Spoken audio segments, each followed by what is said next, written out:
వ్యాప్తంగా తెలంగాణ రాష్ట్ర ప్రభుత్వం మరియు ఎన్నికల కమిషను గత సంవత్సరం జనవరిలో అయిపోయిన పురపాలక సంఘాలకు తిరిగి మళ్ళీ ఎన్నికలు నిర్వహించాలని చెప్పేసి ఒక ప్రయత్నాన్ని ప్రారంభించింది. ఇందులో భాగంగానే మహబూబాద్ మున్సిపాలిటీ పరిధిలోని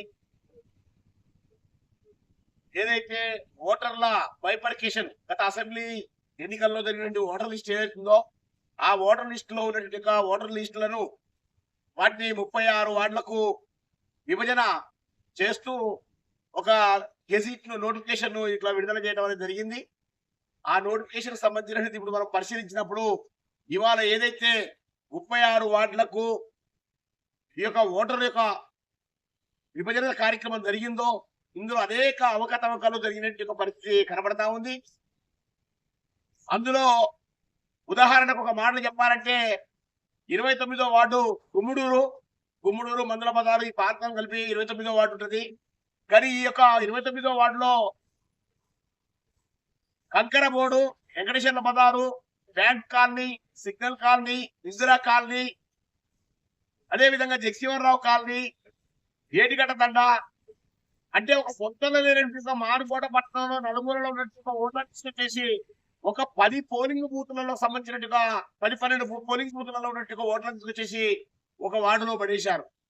అది ఈ యొక్క వార్డే కాదు, మానుకోట పట్టణంలో ఉన్నట్టుగా మొత్తం వార్డులలో కూడా ఈ పాత బజారుకు సంబంధించిన ఓట్లు మొత్తం పోయి కొత్త బజార్లో పడ్డాయి. కొత్త బజార్లో ఉన్నట్టు ఓట్లు మొత్తం పాత బజార్ వార్డులలో పడ్డాయి. ఒక జిగ్జాగ్ గా ఈ ఓట్లు ఉన్నాయి. అయితే వాటికి పడడానికి గల కారణం ఏంటంటే ఇంటి నెంబర్లు, అంటే ఇంటి నెంబర్లు ఏదైతే కేటాయించినట్టుగా ఇంటి నెంబర్ అక్కడ లేదు. ఆ వీళ్ళు కేటాయించినట్టుగా ఇంటి నెంబర్ కు వీళ్ళు చెప్తున్నట్టుగా పేర్లు ఏ ఒక్క వ్యక్తి కూడా ఇక్కడ లేనట్టుగా పరిస్థితి ఉంది. అంటే ఇక్కడ ఒక అర్థరహితంగా, ఆధారరహితంగా, అసలు ఎలాంటి యొక్క సంబంధం లేనట్టుగా విధంగా ఈ యొక్క ఓటర్ల మన వార్డుల వైజ్ గా ఓటర్ లిస్టు తయారు చేసే ప్రక్రియ జరిగింది. ఇవి మొత్తం కూడా సవరించాలని, క్షుణ్ణంగా పరిశీలించాలి. 2020 సంవత్సరంలో ఎన్నికలు జరిగిన నాడు మానుకోట పట్టణాన్ని 36 వార్డులుగా విభజించడం జరిగింది. అంతకు ముందే విలీనమైన గ్రామాలు 6 గ్రామాలు, అది జాలపల్లి కావచ్చు, పూసపల్లి కావచ్చు, అనంతరం గాంధీపురం, బేతోలు, రజాలపేట, శనిగాపురం, ఈ గ్రామాలను కూడా విలీనం అయిన తర్వాత 36 వార్డులుగా మానుకోట జిల్లా కేంద్రాన్ని విభజన చేసి 2020లో ఎన్నికలు జరిగారు. ఆనాడు ఒక్కొక్క వార్డుకు ఒక్కొక్క పరిధిని నిర్దేశించడం జరిగింది. ఇవాళ నిర్దేశించిన పరిధికి ఓట్లు కాకుండా ఆనాడు కేటాయించిన ప్రిన్సెస్, ఒక వార్డు కేటాయించిన ప్రిన్సెస్ లో ఉన్నటువంటి ఓట్లు కాకుండా ఆ ప్రజలకు సంబంధం లేని ఓట్లు అనేకం కూడా కొన్ని వందల ఓట్లు వచ్చేసి ఈ వార్డులలో పడ్డాయి. ఈ వార్డులో ఉన్నటువంటి ఓట్లు మొత్తం ఎక్కడో వేరే వార్డులో పడ్డాయి.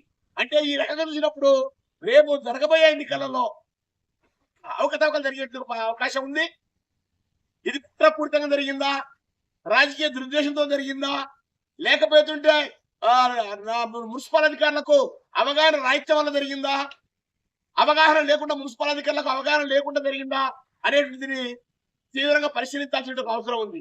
లేదా కొంతమంది కావాలని చెప్పి రాజకీయ ఉద్దేశంతో ఇదొక తప్పుడు ఓటర్ని మొత్తం కూడా చేసి ఆ రకంగా మొత్తం అధికారాన్ని కైవసం చేసుకోవడం కోసం ప్రయత్నం సాగుతుందా అనేటువంటిది కూడా పరిశీలించాల్సిన అవసరం ఉంది. ఈ యొక్క ఓటర్ లిస్ట్ ఏదో అనేక అవకతవకలు ఉన్నాయి కాబట్టి ఈ చిత్తు ప్రతి కరెక్ట్ కాదు. మున్సిపల్ అధికారులు, జిల్లా అధికారులు కూడా, కలెక్టర్ గారు, జాయింట్ కలెక్టర్ గారు, స్థానిక సంస్థల వారు మొత్తం కూడా ఎన్నికల కమిషన్ కూడా జోక్యం చేసుకొని ఈ మొత్తం ఓటర్ లిస్ట్ కనుక ప్రక్షాళన చేయకపోతే రేపు జరగబోయే ఎన్నికలలో అవి మొత్తం అనేక అవకతవకలు జరిగే అవకాశం ఉంది. అదే కాకుండా ఇవాళ చాలా మంది ఓటింగ్ లో పాల్గొనే అవకాశం లేదు. ఎందుకంటే ఎవరి ఓటు 36 వార్డులో ఎక్కడుందో కూడా తెలియనటువంటి పరిస్థితి. కాబట్టి ఇటువంటి పరిస్థితి ఉంటుంది. కాబట్టి ఇలా సిపిఎం పార్టీ మేము డిమాండ్ చేస్తున్నాం. మున్సిపల్ కమిషనర్ గారు ఇప్పుడు మనం కమిషనర్ గారు లేకపోతే వేరే గారికి ఒక మెమోరాండం సిపిఎం పార్టీ చేయడం జరిగింది. ఈ మెమోరాండంలో మేము డిమాండ్ చేస్తా ఉన్నాం, మొత్తం 36 వార్డులలో ఉన్నట్టు ఓటు ఇంటి నెంబర్లన్నీ తప్పుపడ్డాయి. ఒక ప్రాంతానికి సంబంధించినట్టుగా 1-6-1-108 ఉండాల్సిన నెంబర్ తీసుకొచ్చేసి 1-6- అని గుమ్మూరు తీసుకొచ్చేసి పెట్టారు. ఆ రకంగా రేపు మొత్తం ఓట్లు కూడా జిగ్జాగున్నాయి. కాబట్టి ప్రతి వార్డులో ఉన్నట్టుగా ప్రతి ఓటును 2020 మున్సిపల్ ఎన్నికలలో ఏ ప్రిన్సెస్ అయితే జరిగిందో ఆ ప్రిన్సెస్ ప్రకారంగా ఓట్లను విభజన చేయాలని, ఆ ఇంటి నెంబర్ల ఆధారంగా విభజన చేసి ఆ రకంగా చేయాలని సందర్భంగా సిపిఎం గారిని మేము డిమాండ్ చేస్తా ఉన్నాం.